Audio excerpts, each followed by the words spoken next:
לכאורה כמה חילוני אתה, וכאילו ברמה העקרונית, אם אנשים ידעו, יש דברים שעדיף שהם לא ידעו. זה הרעיון של סיווג, ביטחון וכל הדברים האלה. כי הם יגידו שפאקינג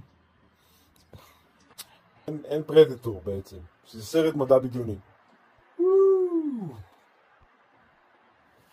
אני גם לא מאמין בחייזרים, ואני הייתי באריה 51, אבל להגיד את האמת, גם אני לא מאמין בחייזרים. אני גם חושב שזה משחק ילדים לבוא ולהגיד, כאילו, הצבא של היום, אנחנו יודעים שהצבא מייצר טכנולוגיות, עד כמה הן מורכבות, וכדי להציל חפים מפשע, יכול להיות שיש משהו דומה לזה, פחות או יותר, אני מניח, נראה ככה. זה נקרא זוועה. למה הם לוקחים את זה לקטע של חייזר? כי הם לא יגידו, הממשלה עושה את הדברים האלה כלפי האזרחים שלה וכל זה, נכון? חוץ מזה, כאילו, בשם תעשיית התרופות, עם כל המשאבים והכסף, אז הם עושים אנשים טרילה לי, טרילה לה, די בקלות ככה, אם הם רוצים. זה נשמע כאילו ממש אובססיבי וקטנוני, זאת אומרת, אז הם בטח צריכים לחפש איזה פושעים רציניים, או לסגור חשבונות עם, ומה זה בשבילם לעשות את הסוללה הזאת, לנסוע רגע פה למישהו, לסגור חשבון עם מישהו? גם ככה יש לו חשבון איתו, הוא כועס. זה בני אדם בסוף היום, כאילו המערכת הרגשית, האנושית. אתם רואים?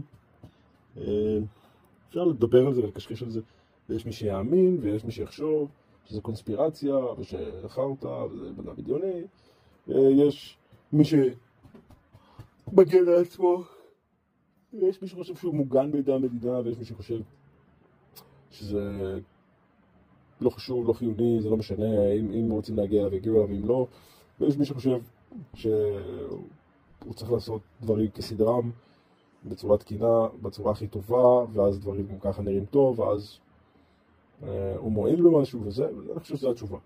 בסוף היום צריכה להיות איזושהי תחושה כזאת שוואלה, אני בידיים טובות, אני בחברה טובה, ואני חייב את ההבנה הזאת לסביבה שלי, למרות שזה יכול להסתבך, כי הם מביאים את הזוטר, ואז הזוטר מביא עוד כמה זוטרים, והם עושים הרבה דברים שהם לא צריכים לעשות, ואז זה מסתבך, ובסוף מגיע רב העוצמה, ואז ההשפעה היא שלילית.